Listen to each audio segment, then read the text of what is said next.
이 시집 중에 이면이라는 시를 제가 읽고 나서 아, 이 시집의 주제 같은 코어 같은 시가 아니었을까라는 생각을 했었어요.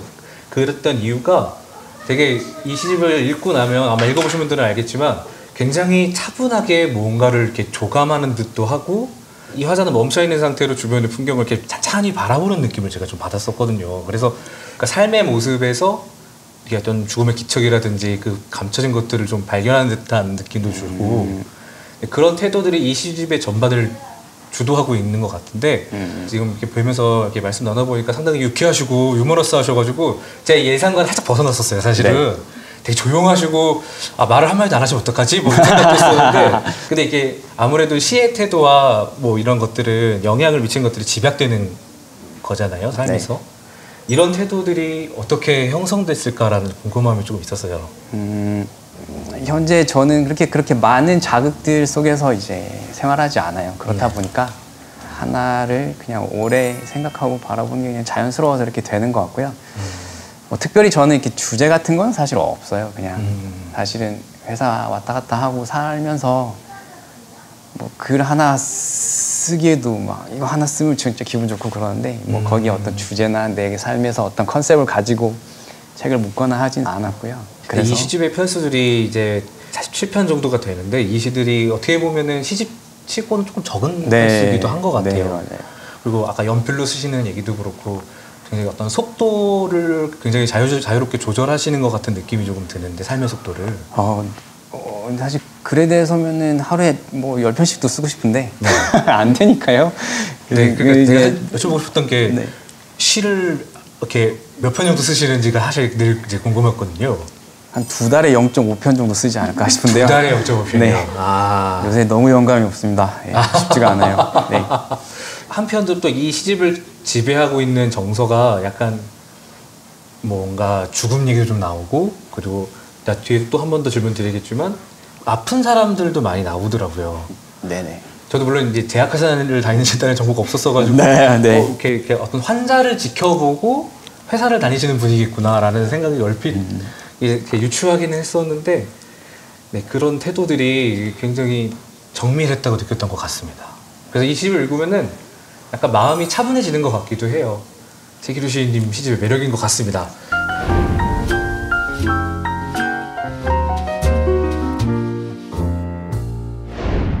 또 이 시집 제목이 굉장히 독특해요. 매듭법이라는 세 글자인데요. 이제 보통 시인들이 시집을 이제 짓고 제목을 지을 때 이 시집 안에 있는 단어나 시의 제목이거나 뭐 이렇게 해가지고 표제시가 나오는데 제가 그걸 아무리 찾으려고 해도 없더라고요. 제가 그래가지고 이제 잠깐 조사를 해보니까 이 매듭법이라는 제목이 이 시집에 실리지 않은 다른 시에 살짝 수록된 네, 맞아요. 것 같더라고요. 맞아요. 이 제목이 어떻게 선정되는지 좀 궁금합니다. 저는 제목을 사실 대충 지어요. 여기 시 자체도 보시면 차례를 보시면 알겠지만 내용을 제목이 어쨌거나 잠식하거나 하는 걸 사실 바라지 않는 것 같아요. 네. 어쨌거나 그래서 그 예전에 우리 어렸을 그 되게 옛날 사람들이 아기 태어나면은 혹시 죽을까봐 되게 막 이름을 돌쇠라고 짓고 막 그랬던 적이 있는 것 같잖아요. 그런 것처럼 저는 좀 짓는 것 같고요. 제목보다 사실 내용에서 더 많은 것들이 보여지길 바라는 의미에서 사실 그렇게 해가지고 제목에는 큰 의미를 두지 않았다. 네, 그래서 내가 지은 제목이 이 시집 전체를 뭔가 고정관념처럼 느껴지지 않도록 하기 위해서 일단 이렇게 지었는데 또 그렇다고 하더라도 매듭법이라는 거는 나름의 의미는 있고요. 그렇죠. 그러니까 매듭이라는 게 뭔가 이어주고 연결하고 또 닫아주기도 하고 어떻게 보면 그거를 보호하기도 하고 감추기도 하고 어떤 것들을 유예시키기도 하는 그런 도구들이잖아요. 어쩌면은 시 하나하나가 그렇게 뭔가 연결시켜주기도 하고 부드럽게 감싸주기도 하고 그리고 그런 방법들의 다양한 방법들이 있고 사실 그렇기 때문에 매듭법 이런 것들을 사실 시랑 많이 원래 연관을 시켰었거든요. 그래서 그런 것들을 의미하면서도 이 시집을 이제 하나의 고정관념으로 만들지 않기 위한 방법으로서 여기에 없는 단어를 써서 제목으로 만들었습니다. 시집 제목을 보고 왜 매듭이 아니고 매듭법일까라는 생각을 되게 많이 했던 것 같아요. 저는 매듭으로 했는데 사실 편집자에게 타협된 질문이군요. 네, 원래 이제 매듭으로 하고 싶다 그랬을 때는 요거는 안 되겠다 그러시더라고요. 그렇게 해서 이제 원래 다른 제목으로 많이 생각을 했었는데 이제 다른 제목들은 되게 길었어요. 근데 그걸로 하려고 했는데 못 하겠더라고요.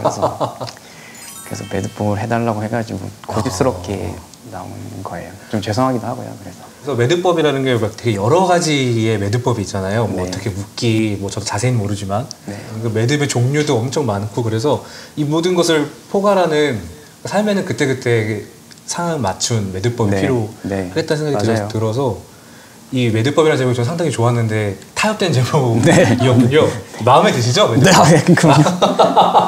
네, 알겠습니다.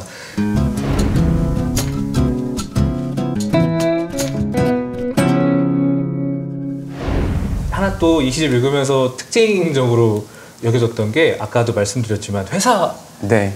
생활을 하는 네, 맞아요. 시들이 많이 나오더라고요. 사무실이라는 시도 있고 네. 제가 되게 짠하게 봤던 시가 민들레라는 시였어요. 네.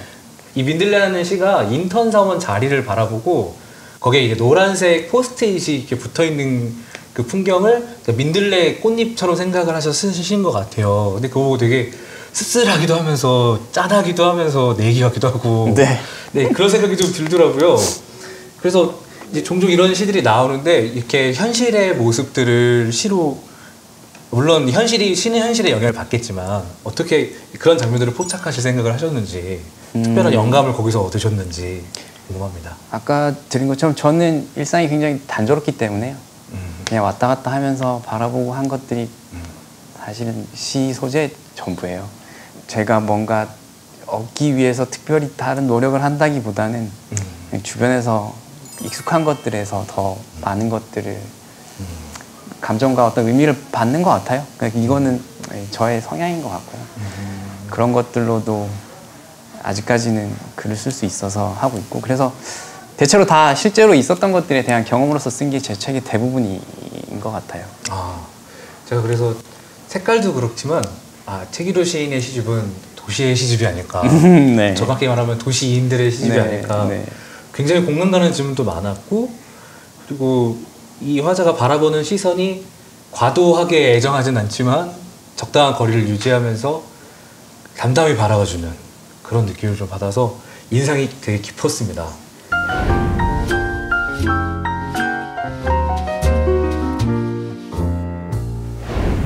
또 한 가지가 이 시집에 또 자주 등장하는 얘기 중에 하나가 아버지에 네. 대한 얘기였어요. 물론 이제 뭐 실제 아버지에 대한 얘기일 수도 있고 아버지라는 존재 자체가 이 시집에만 등장하는 어떤 다른 페르소나일 수도 있는 것 같은데 한번 그래서 여쭤보고 싶었어요. 제가 까마케라는 시에 보면은 이런 구절이 나와요. 나는 아버지의 치유가 되고 싶다. 그리고 그 바로 다음 행에 나는 치유받고 싶다. 이 행의 배치를 보면서 누군가의 치유가 되면서 그것으로 인해서 내가 치유를 받는 뭐 그런 느낌도 좀 느꼈고 그래서 아버지에 대한 애정일 수도 있고 애증일 수도 있겠다 생각이 좀 들었어요. 그래서 책이루 시인에게 아버지란 어떤 존재인지 먼저 여쭤보고 싶었습니다. 네. 대본을 먼저 받아서 이 질문에 대해서 좀 생각을 해봤는데요. 어렵더라고요. 이 질문이 어려웠는데 네. 약간 이런 것 같아요. 예를 들어 뭐 사랑이라는 단어에 대해서 한번 예를 들면은 때로는 사랑이라는 말이 우리가 느끼는 그 사랑 자체에 너무 부족하기 때문에 그 사랑을 표현하기 위해서 사랑이라는 단어를 쓸 때 가짜 같고 그래서 사랑을 다른 단어로서 설명하기 위한 방법으로 시를 쓰는 경우도 있는 것 같아요. 그렇게 이제 설명하기도 하잖아요. 그래서 이제 아버지도 내가 어떻게 하면 저희 아버지를 설명할 수 있을까라고 생각을 해봤는데 그거는 다른 단어로 설명이 안 되는 것 같아요. 그냥 아버지는 아버지고 나와 아버지의 관계는 아버지와 아들의 관계인 것 같습니다. 그리고 아버지에 대해서 쓴 글은 정말 이 안에 그대로 있어요, 사실. 뭐 그렇다고 해서 정말 모든 게 다 똑같진 않지만 뭐 여기 뭐 아버지에게 제 아들을 이렇게 엎혀주는 이런 게 나오긴 한데 이건 제가 아직 아들이 없기 때문에 진짜는 아니지만 정말로 아버지와의 관계에서는 이런 일들이 일어나기도 하고 이런 것들로서 글을 쓰게 되기도 했습니다. 그래서 아버지는 저에게 이 시집에 써놓은 그대로의 어떤 관계예요. 아마 그렇게 어렵지는 않을 거라서 이해하실 수 있을 거예요. 그리고 또 한 가지 또 아버지에 대해서 얘기를 해보자 하면 아버지가 매듭을 굉장히 잘 지어요. 네. 그래서 창고에 가보면은 아버지가 이렇게 매듭 지어놓은 뭐 꼬투리 비닐들, 뭐 작은 그 실들, 작은 자질구레한 그런 것 잡동사니들이 이제 매듭으로 묶여 있는데 아주 단단하지만 그 뒷사람이 굉장히 잘 풀 수가 있어요. 그래서 아버지가 묶어놓은 그 매듭을 보면서 내가 이제 편하게 풀 수 있을 때 되게 안타깝기도 합니다. 그렇게 푼다는 거는 나의 편리에 의해서 누군가 한 명이 또 지워지는 그런 느낌이기도 하고요. 그래서 왜 아버지께서 제가 사용하기 위해서 모아놓은 것들이 결국에 내가 풀어가면서 아버지가 사라져가고 그런 것들 때문에라도 사실은 그런 매듭이나 매듭법이나 이런 것들이 제목으로 쓰여지게 된 하나의 원인이 아니었나 생각도 들고요. 아버지는 이 정도로 제가 설명할 수 있을 것 같아요.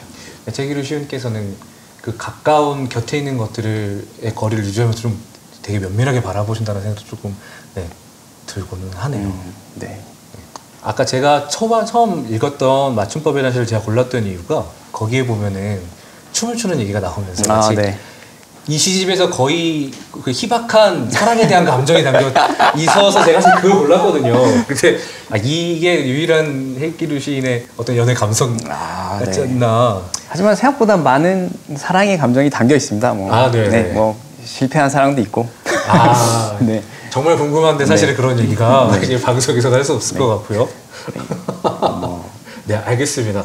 또 하나 이 시집의 특징 제가 좀 읽으면서 이런 것도 여쭤봐도 되나 싶긴 하지만 해설이 없더라고요. 네, 보통은 시집의 뒤편에 보면은 그 시인의 세계를 정리하는 일종의 매듭 같은 해설이 붙어 있기 마련인데 이 매듭법 시집에는 해설이 달려있지가 않아요. 그래서 이건 분명히 시인의 어떤 의도가 있었을 것이다 라고 생각을 했는데 혹시 간략하게 여쭤봐도 될까요? 네, 제 시는 해설을 없이 봐도 사실 충분히 이해할 수 있을 거라는 생각이 들었거든요. 그래서 사실 그랬고 뭐 이런 거 있잖아요. 소개팅할 때 주선자랑 같이 나가서 셋이서 만나는 경우도 있지만 둘이서 만나는 것도 있잖아요. 그래서 어떻게 보면은 둘이서 만나는 게 되게 어색하니까 제3자가 필요한 경우도 굉장히 많죠.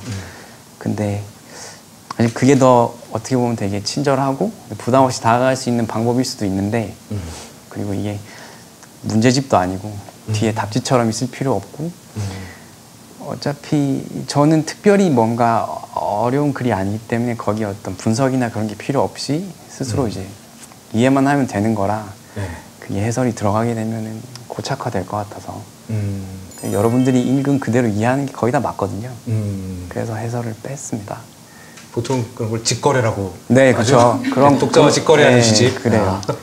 그래서 이해하기가 어렵지 않은, 그러니까 어렵지 않다는 게 어떤 수준의 문제가 아니라 그렇게 시인께서 이렇게 연필 깎듯이 깎은 시집이 아닐까라는 생각도 조금 들었습니다.